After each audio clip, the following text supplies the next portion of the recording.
My dear student, कैसे हैं आप लोग। उम्मीद करते हैं कि एकदम बढ़िया होंगे और अपनी एग्ज़ाम की तैयारी अभी से ही एकदम पूरा धूम में लग गए होंगे एग्ज़ाम की तैयारी में, ताकि आपका जो है बढ़िया से बढ़िया नंबर आ सके। ये जो आपके लिए लाए हैं ये आपका चैप्टर 2 जो ज्योग्राफी का चैप्टर 2 है, विश्व की जनसंख्या वितरण और उसका घनत्व वृद्धि, ये सब जो चैप्टर है उसका जो टोटल इम्पोर्टेंट क्वेश्चन है। ये मत सोचिएगा कि जो मिलते गया उसको नोट करके यहाँ ले आए, सिर्फ और सिर्फ इम्पोर्टेंट क्वेश्चन को उठाकर लाए हैं। ये समझ लीजिए कि अगर इसका ऑब्जेक्टिव आप क्लियर कर चुके हैं और कर लीजिएगा तो ये भी सोच लीजिए कि एग्जाम में अगर इस चैप्टर से आ गया तो आप एक क्वेश्चन भी नहीं छोड़ने वाले हैं। तो इसका जो है हम लोग थ्योरी कर चुके हैं और ये है हमारा ऑब्जेक्टिव पोर्शन। जो इसका सब्जेक्टिव वाला वीडियो यानी थ्योरी नहीं देखे हैं पहले उसको भी देख लीजिएगा, ताकि ऑब्जेक्टिव बढ़िया से आपको समझ में आ सके। ठीक है, चलिए हम लोग जो है आपको सबसे पहले एकदम सीधा के सीधा प्रश्न पर लेकर चलते हैं। आपका पहला प्रश्न है, देखिए, यदि जो आप मेरा थ्योरी वीडियो देख लिए होते तो इसका आंसर जो है आपके एकदम जुबान पे होता, लेकिन नहीं देखे कोई बात नहीं, देख लीजिएगा, पहले इसको आप लोग पढ़ लीजिए। हमारा पहला क्वेश्चन है, इसमें पूछा गया है कि 21वीं शताब्दी के प्रारंभ में विश्व की जनसंख्या कितनी थी। अब आप लोग बताइए कि जब शताब्दी 21वीं चल रही है तो उस समय जो है कितनी थी। जब हम पढ़ाए थे उस वक्त बहुत बढ़िया से डिस्कशन किए थे कि 21वीं शताब्दी में क्या जनसंख्या था, इसके पहले क्या था, नहीं था। तो इसका जो जनसंख्या बाबू 21वीं शताब्दी में वो 6 करोड़ से अधिक लोग हैं। समझ में आया? 6 करोड़ मायने रखता है, ठीक ना। और अभी भी दिन प्रतिदिन जनसंख्या जो है धीरे धीरे बढ़ते ही जा रहा है। तो इसका क्वेश्चन का जो आंसर है वो ऑप्शन सी होने वाला है, यानी ऑप्शन सी है 21वीं शताब्दी में कितनी जनसंख्या थी, तो 6 करोड़। ठीक है, आप लोग जो ऑब्जेक्टिव याद करते हैं ना उसको ये मत सोचिएगा खाली आंसर याद कर लिए हो गया। पहले नंबर क्वेश्चन पर ध्यान देना है, क्वेश्चन के साथ साथ आंसर को भी याद करते चलना है। ठीक है, क्वेश्चन 2 में है कि बताइए विश्व में सर्वाधिक जनसंख्या केंद्रित है। केंद्रित है कहने का मतलब हमसे क्वेश्चन पूछा गया कि आप उस जगह का नाम बताइए, वैसा स्थान का नाम बताइए जहां जनसंख्या बड़ी मात्रा में रहना चाहती है। जनसंख्या जहाँ यानी कि जनसंख्या घनत्व जहाँ अधिक है। ठीक है, ऑप्शन ए में है पर्वतीय क्षेत्र। अब आपको कोई पहाड़ पर ले जाके कहेगा तो वहीं रहना पसंद कीजिएगा, कहिएगा अगर पैर फिसला तो बरसात के दिन में ऐसे ही गिर जाएंगे, है ना। बी में पठारीय क्षेत्र, लोग देखो पठारीय क्षेत्र में भी रहना कम ही पसंद करते हैं। सी में मैदानी भाग यानी मैदानों में। डी में मरुस्थल। मरुस्थल में कौन रहना चाहेगा। राजस्थान वाला जो है वो तो एकदम पछता ही रहा होगा कि पानी बिना तरस जाता है। तो जब हम ये सब हमारे लायक नहीं है तो हम रहना पसंद करेंगे। इसका सही जवाब है मैदानी भाग। मैदानी भाग में आपको उचित जगह पर जल की भी उपलब्धता रहती है और रहने के लिए आप भूमि जो समतल रहता है जिसके कारण आप हर चीज़ वहाँ आसानी पूर्वक, खेती हो गया, आप घर वगैरह बनाते हैं तो वो सब आसानी पूर्वक वहाँ बन जाता है। ठीक है, इसलिए इसका सही आंसर क्या हो जाएगा, ऑप्शन नंबर सी यानी कि मैदानी भाग। उसके बाद चलिए क्वेश्चन नंबर 3, इसमें आपसे पूछा गया है कि बताइए विश्व का सबसे ज्यादा जो है जन घनत्व वाला महादेश कौन सा है। देखो इसमें आपसे जन घनत्व कहने का मतलब ये पूछ रहा है कि ऐसा महादेश का नाम बताइए जहाँ जनसंख्या बहुत है। जहाँ जनसंख्या अधिक रहेगी श्योर है कि उसका घनत्व भी अधिक रहेगा। जहाँ जनसंख्या कम है, भूमि ज़्यादा है, तो वहाँ जनसंख्या घनत्व ज़्यादा रहेगा नहीं, वहाँ जनसंख्या घनत्व कम होगा। लेकिन जहाँ जगह कम है और जनसंख्या पूरा भरा हुआ एकदम ठचाठच, तो उसको कहेंगे जनसंख्या घनत्व अधिक, यानी कि जन घनत्व अधिक। तो हम पहला ऑप्शन में है एशिया, बी में अफ्रीका, सी में यूरोप और डी में है लैटिन अमेरिका। इसका सही आंसर होने वाला है अपना ही महाद्वीप बाबू महादेश, जिसका नाम है एशिया। ठीक है, याद रखिएगा एशिया महादेश जो हमारा अपना महादेश है वहाँ जनसंख्या बहुत मात्रा में। ठीक, मन तो करता है कभी कभी अपना महादेश को छोड़कर दूसरा में चल जाए, एकदम फैल से रहने को मिलेगा, है ना, लेकिन ऐसा कर भी तो नहीं सकते। उसके बाद है क्वेश्चन नंबर 4।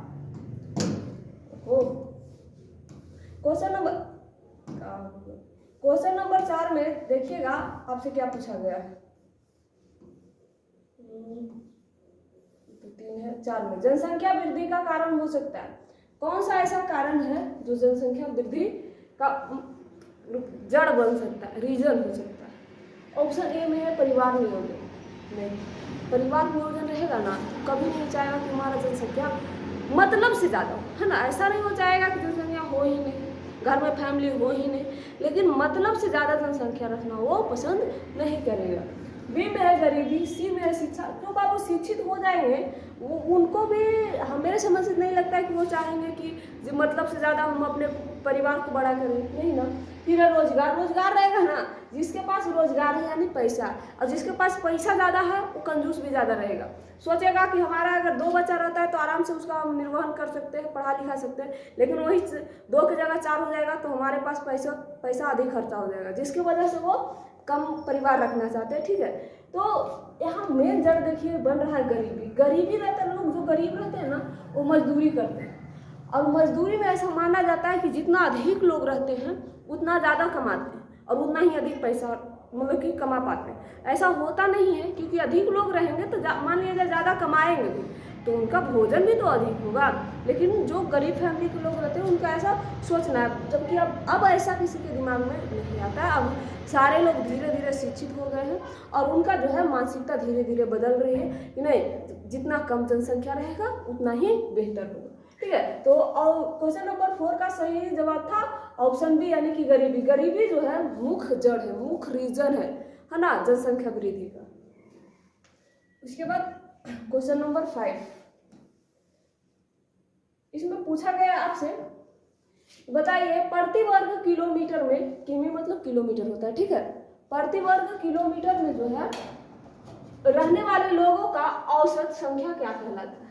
मतलब 1 वर्ग किलोमीटर में, 1 किलोमीटर स्क्वायर में कितना लोग रहते हैं, ये क्या कहलाता है। हम आपको जब पढ़ा रहे थे जनसंख्या घनत्व एक चैप्टर, उसका मतलब कि इसी में टॉपिक, उसमें बताए थे कि जनसंख्या बटा क्षेत्रफल या फिर 1 वर्ग किलोमीटर में जितना लोग रहते हैं वह उसका जनसंख्या घनत्व होता है। ठीक है, तो वही बात को यहाँ पूछा गया कि प्रति वर्ग कहने का मतलब 1 है ना, प्रति वर्ग कहने का मतलब 1 किलोमीटर स्क्वायर में जितना लोग रहते हैं, है ना, इसका जो औसत होता है उसे हम क्या कहते हैं, तो उसे हम जनसंख्या घनत्व कहेंगे। क्या कहेंगे, जनसंख्या घनत्व।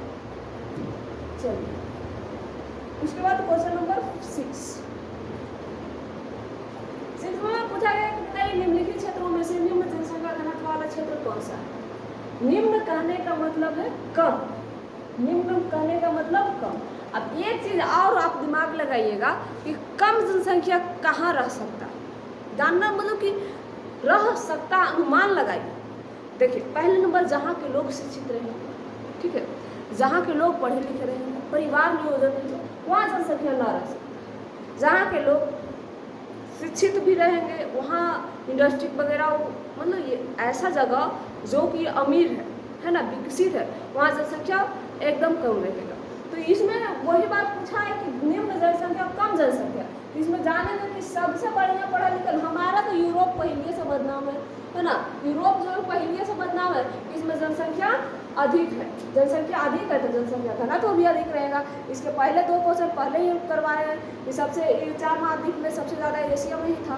ठीक है, भी वह लैटिन अमेरिका, अमेरिका ये सब जो है, उसके बाद उत्तरी अमेरिका, लेकिन यहाँ पर एक देश का नाम आया ओस्मिया, है ना।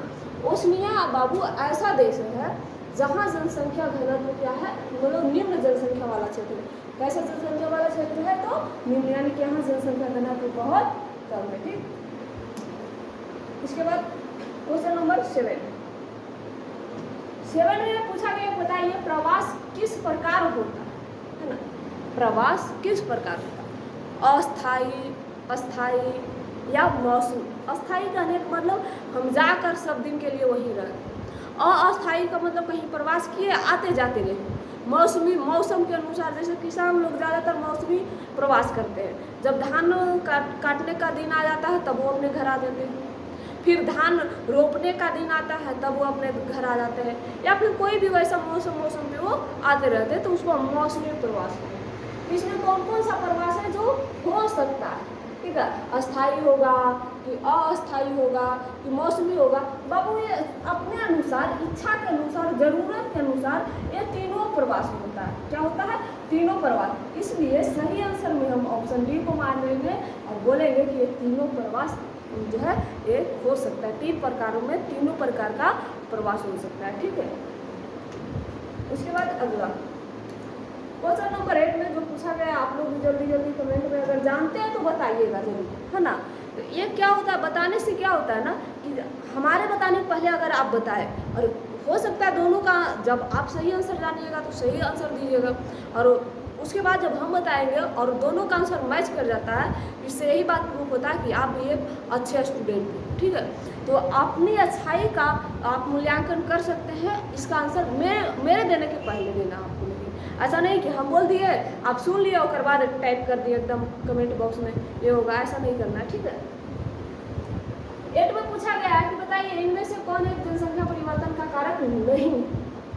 जनसंख्या परिवर्तन का कारक नहीं है मतलब कि जिससे जनसंख्या को कोई प्रभाव नहीं पड़ता है, बदलाव नहीं होता है। ऑप्शन ए में है प्रवास। प्रवास करने से होता है बदलाव, वह कैसे होगा, हम अभी यहाँ हैं, उसके बाद कहीं और चले जाएंगे, अभी जहाँ है वहाँ का जनसंख्या में गिनती हो रहा है, फिर दूसरे जगह चल जाएंगे तो वहाँ का जनसंख्या में मेरा गिनती होने लगेगा, तो इस प्रकार का बदलाव होता है कि नहीं होता। उसके बाद आवास, जन्म दर, जन्म से तो एकदम आसान है, मतलब कि एकदम समझ सकते हैं कि मतलब परिवर्तन होगा कि नहीं, चेंजिंग होगा कि नहीं, जरूर होगा, क्योंकि अभी हम यहाँ पर मान लिया जाए सपोज कि 10 लोग रह गए, कोई एक बच्चा शिशु आ गया, हमारा जनसंख्या बढ़ जाएगा, परिवर्तन होगा।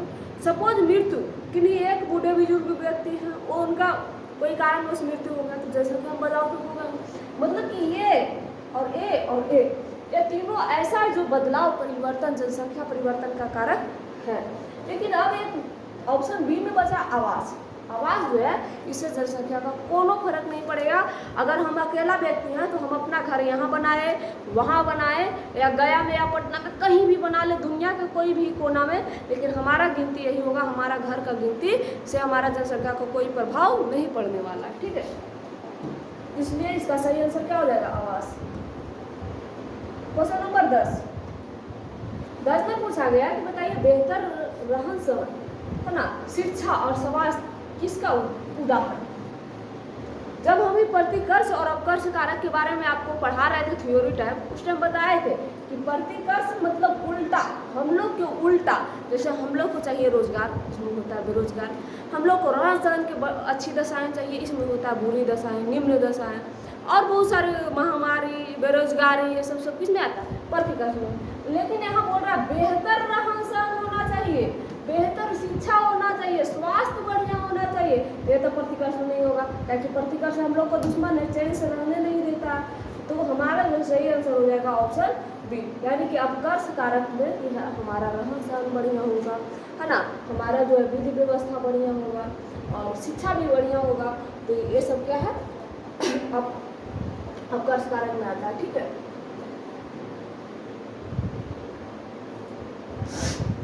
उसके बाद क्वेश्चन नंबर 10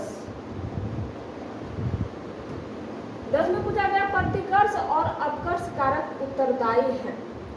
ये जो होता है हम लोगों को बढ़िया से रहना या बढ़िया से ना रहना, ये किस लिए, आखिर क्यों हम जो अच्छा से रहना चाहते हैं और कोई लोग सही से नहीं रह पाता है, तो क्यों, ये है प्रवास के लिए, जीने के लिए, रहने, है ना। इसका सही आंसर क्या हो जाएगा, ऑप्शन ए।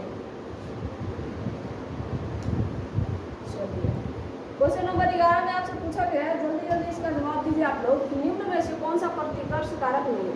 देखिए अभी जो था अपकर्ष कारक का उदाहरण दिया हुआ था कि बताइए बढ़िया रहन सहन, बेहतर खाना पीना, शिक्षा बढ़िया, स्वास्थ्य बेहतर होना चाहिए, एक किसका उदाहरण था ना, वही क्वेश्चन को उलट दिया है, जबकि हम इसका आंसर दे चुके हैं, पहले ही बता दिए थे कि ऐसा ऐसा होता है, इसका अपोजिट होता है। तो जो बच्चे उस टाइम मेरे बातों को समझ रहे होंगे, ध्यान से सुन रहे होंगे, उनको तो पता हो गया होगा कि इसका सही आंसर क्या होने वाला है। चलिए बताइए आप लोग कि वह कौन सा जो है, इसमें कौन सा जो प्रतिकर्ष कारक का उदाहरण नहीं है, जलाभाव, बेरोजगारी, शैक्षणिक सुविधाएं और महामारी। जल्दी जल्दी आप लोग बताइए क्या होने वाला है। देखिए अब कर्ष में क्या होता है, बहुत बढ़िया होना, हम लोग के अनुसार रोजगार, है ना, रहन सहन की अच्छी दशाएं, लेकिन इसमें पूछ रहा है कि प्रतिकर्ष कारक नहीं है। अगर प्रतिकर्ष कारक नहीं है तो कौन सा कारक हो सकता है, अपकर्ष कारक हो सकता है ना। अगर ये प्रतिकर्ष कारक नहीं है तो प्रतिकर्ष नहीं है तो कौन होगा? अपकर्ष होगा। और अपकर्ष कारक इसमें ढूंढेंगे कि कौन है अपकर्ष कारक। हम इसके पहले बताए थे कि जिसमें बढ़िया हम लोगों को सुख सुविधा हो।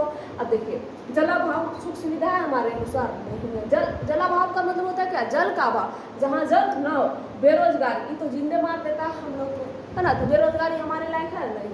फिर महामारी एक कम नहीं, कोरोना भी महामारी में था जिसका कोई इलाज नहीं होता है। महामारी का मतलब क्या? जिसका कोई इलाज नहीं, मरने के सिवा। इनमें एक ऑप्शन सी में हमको मिला शैक्षणिक सुविधाएं।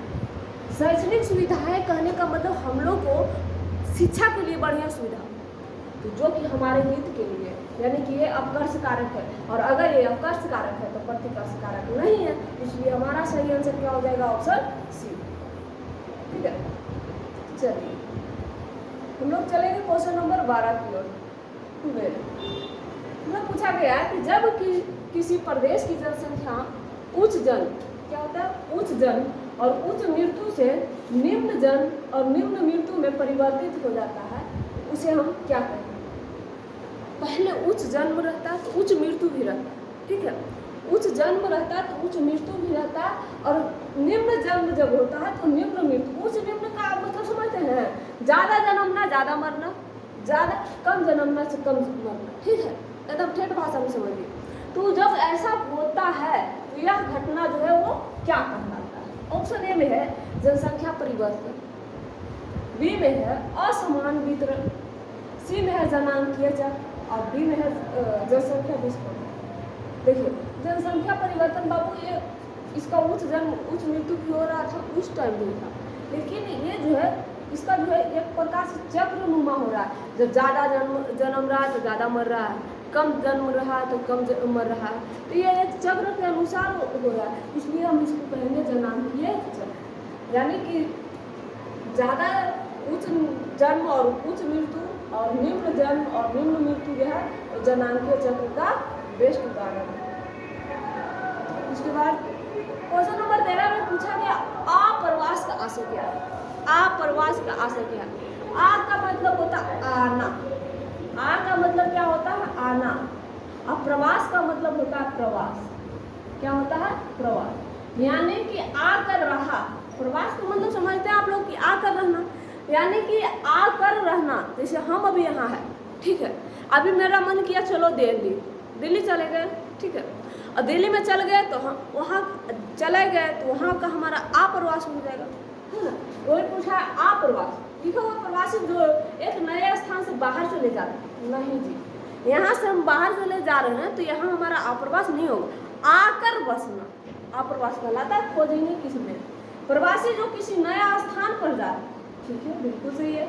जब हम किसी नया स्थान पर चले जाते हैं, यानी कि जब कोई ये स्थान है कोई या दूसरा स्थान, हम यहाँ से चले गए तो यहाँ वाला लोग क्या कहेगा हमको कि कोई आया है, तो आ से अप्रवास। ठीक है, उम्मीद करते हैं आपको समझ में आ रहा होगा। ठीक है, तो अप्रवास का आशय क्या है? जब कोई व्यक्ति, कोई प्रवासी, है ना, कोई प्रवासी एक स्थान से दूसरे स्थान पर आ जाए, दूसरे स्थान पर चले जाए, तो जो स्थान पर वो पहुँचता है, जो स्थान पर वो पहुँचता है वो क्या कहलाता है? अप्रवास कहलाता है। ठीक है, चलिए उसके बाद है क्वेश्चन नंबर 14 में परिवार नियोजन का काम बच्चे के जन्म में क्या करना? परिवार नियोजन रहेगा कि परिवार सहमत रहेगा, परिवार शिक्षित रहेगा, तब बच्चे का जो जन्म है, जन्म दर है, उसमें क्या होने वाला है? पहला वृद्धि लाना, नियंत्रण लाना, ए और बी दोनों, बी में इनमें से कोई। जब परिवार नियोजन का बात आ रहा है तो समझ लीजिए फैमिली शिक्षित है, और जहाँ फैमिली शिक्षित रहे वहाँ कभी भी नहीं चाहेगी कि वृद्धि जरूरत से ज़्यादा, है ना। इसलिए परिवार नियोजन में बच्चे को जो है बच्चे का जन्म में कम लाना ही इसका मुख्य उद्देश्य होता है। इसलिए हमारा सही आंसर क्या हो जाएगा? Option B.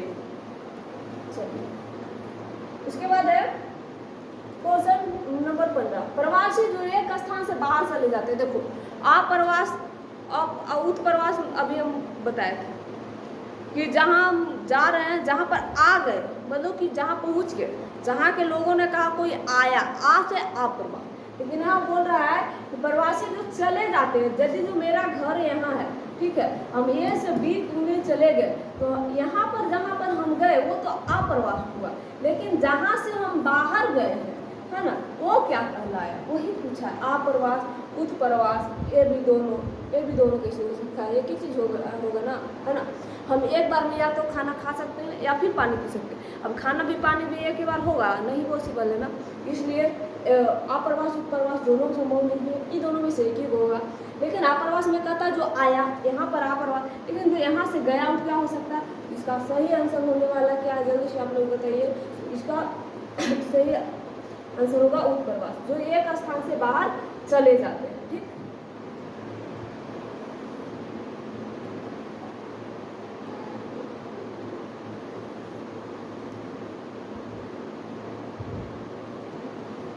चलिए, जब लोग एक स्थान से दूसरे स्थान पर जाते हैं तो वो स्थान जहाँ से गमन करते हैं, ठीक है, एक कोई स्थान है, यहाँ से बी स्थान की ओर हम गए, तो जहाँ से हम गमन करते हैं, स्टार्ट करते हैं जाने के लिए, है ना, वो स्थान क्या कहलाता है, उद्गम, गंतव्य और ए और बी दोनों।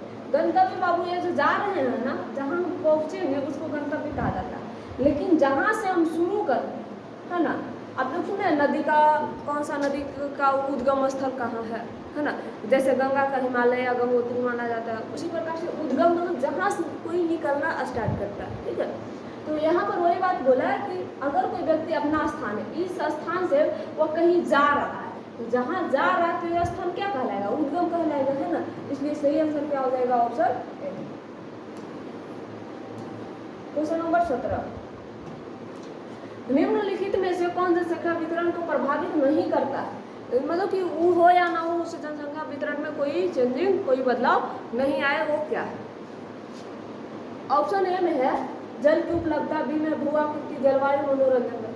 वो जल की उपलब्धता बताइए, जहाँ जल नहीं रहेगा जनसंख्या वितरण प्रभावित नहीं होगा, जनसंख्या कोई रहने के लिए वहाँ चाहेगा, कौन बनना चाहेगा, प्यासे हुए, है ना। जैसे अभी ये पाकिस्तान को खोद मतलब कि दिया जा रहा है, सिंधु समझौता किया जा रहा है, सिंधु नदी का जो जल है वो बांध कर रखा जाएगा, तो अगर ऐसा हो जाएगा तो पाकिस्तान पानी बिना मर जाएगा कि नहीं। तो जहाँ पानी नहीं रहेगा, पानी जल की उपलब्धता नहीं रहेगी, तो क्या जनसंख्या का प्रभाव नहीं पड़ेगा, बहुत पड़ेगा। भू स्थलाकृति यानी कि भू आकृति, जहाँ पर भूमि बढ़िया नहीं हो, बंजर भूमि हो, है ना, बंजर भूमि, पठारीय पहाड़ीय भूमि रहेगा, उससे भी हमारा जो है जनसंख्या वितरण प्रभावित होगा। जलवायु, अब बर्फे जमल रहेगा, वहाँ कौन रहना चाहेगा, 2-4-10 लोग रहना पसंद करेंगे, उस स्थिति में हमारा सही आंसर है ऑप्शन बी, मनोरंजन का कारण। इससे जनसंख्या को कोनो फर्क नहीं पड़ता है, मनोरंजन मिल रहा है तो कीजिए, ना मिल रहा अपना काम कीजिए और मस्त जीवन जीजिए। ठीक है, चलिए क्वेश्चन नंबर 18 में पूछा गया है कि बताइए 2011 की जनगणना के अनुसार भारत की जनसंख्या लगभग कितना है, 115 करोड़, 121 करोड़, सी में 135 करोड़, डी में 110 करोड़। इसका सही आंसर होगा आपका 121 करोड़। 2011 की जो जनगणना हुई थी उसके अनुसार भारत की जनसंख्या लगभग 121 करोड़ के अंतर्गत हम लोग को मूल्यांकन करके दिया गया था, बताया गया था। ठीक है, चलिए क्वेश्चन नंबर 19 में पूछा गया है जनांकीय संक्रमण की अंतिम और तीसरी अवस्था क्या दर्शाती है। जो जनांकीय संक्रमण है ना, जो जनांकीय संक्रमण होता है उसका अंतिम और तीसरी अवस्था क्या दर्शाती है। ऑप्शन ए में है उच्च प्रजननशीलता, बी में है भोजन की अनिश्चितता, सी में है जनसंख्या का अशिक्षित हो, और डी में है नगरीय जनसंख्या व उच्च तकनीकी ज्ञान। जो प्रथम जनांकीय का अंतिम है वो अंतिम में बाबू शिक्षित हो जाता है। लोग अंतिम स्तर में जनांकीय संक्रमण का जो अंतिम अवस्था होता है उसमें लोग शिक्षित हो जाते हैं, और जो शिक्षित हो जाएगा वो तो जरूर चाहेगा। जैसे पहले के लोग गर्मी के मौसम में बिना एसी बिना फैन के रहते थे, और अब के लोग रह लेंगे, नहीं रह लेंगे। जैसे जैसे जनसंख्या जैसे जैसे दिन जो है आगे की ओर बढ़ते जा रहे हैं वैसे वैसे लोगों का रहने सहने का व्यवस्था भी उसमें भी बदलाव आते जा रहे हैं।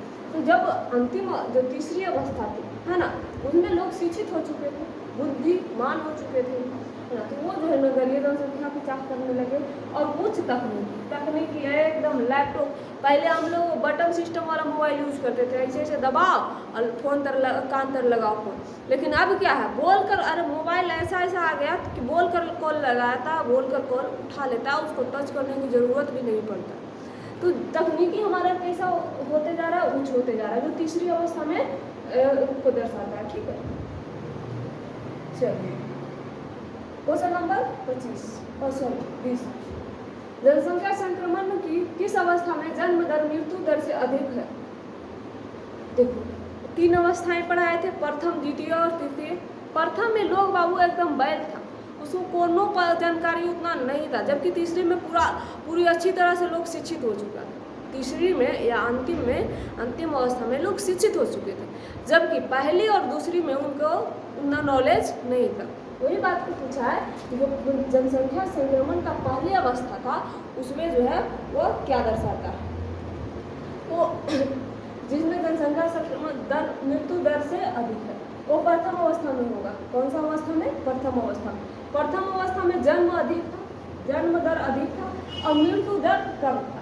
अब देखो, अब अगर मृत्यु दर कम ही है तो जन्म दर भी हमारा जो है धीरे धीरे निम्न होते जा रहा है, क्योंकि अब लोग जो है शिक्षित है, तीसरी चरण में है, तीसरे स्टेप में है। ठीक है, क्वेश्चन नंबर 21 में आपसे पूछा गया कि बताइए प्रवास हो सकता है कहाँ से कहाँ? प्रवास का मतलब क्या होता है? यहाँ से वहाँ जाना, वहाँ से वहाँ जाना, है ना।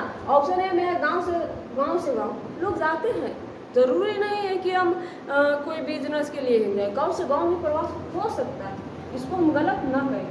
नगर से नगर भी हो सकता है, जैसे हमारा पटना भी नगर है, लेकिन पटना वाले क्या दिल्ली या कोई और बड़े बड़े टाउन नहीं जाते हैं, हो सकता है। ठीक है, गांव से नगर ये तो कंपलसरी है, ये बहुत ज़्यादा मात्रा में होता है।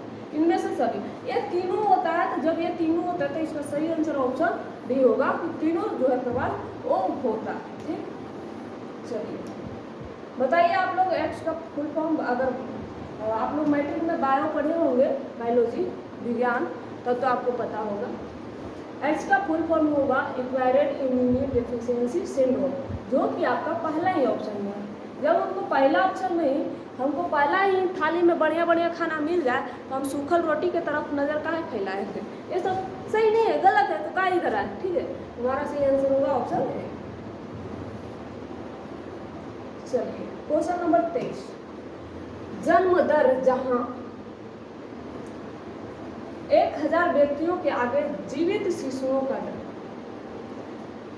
1000 व्यक्तियों के पीछे मृतक शिशुओं, मृतक वाला तो एकदम काट दीजिए, पहले काट दीजिए, पहले जरूरतों में।